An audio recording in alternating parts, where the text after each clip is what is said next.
En Corse, la fonction publique est le premier employeur.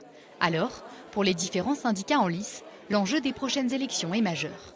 Sur l'île, les fonctionnaires représentent un actif sur 3, contre 1 sur 10 sur le continent, soit 30 000 travailleurs.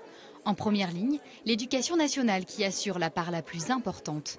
Face à ce vote très attendu, chacun se positionne. Les revendications que porte la CFDT dans le cadre de la manière dont on fait évoluer la fonction publique, c'est de préserver le statut, mais de mieux permettre aux agents d'être acteurs de leur parcours professionnel, de l'évolution de leur carrière et d'améliorer leurs conditions de rémunération. Améliorer le travail ou harmoniser l'attribution des primes, ce sont quelques-unes des revendications mises en avant par les différentes organisations.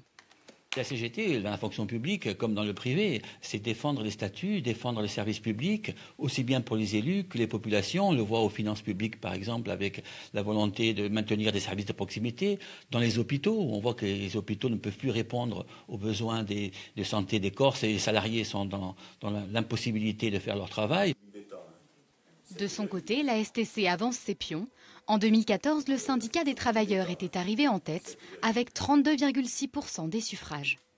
Aujourd'hui, nous sommes déjà la première organisation syndicale, que ce soit au niveau du public comme du privé. Et donc notre mission pour ces élections dans le secteur public, que ce soit l'État, la territoriale ou hospitalière, c'est d'être la première organisation parce que jusqu'à aujourd'hui, depuis 4 ans, nous avons un accroissement de gens qui viennent nous voir de ce domaine-là.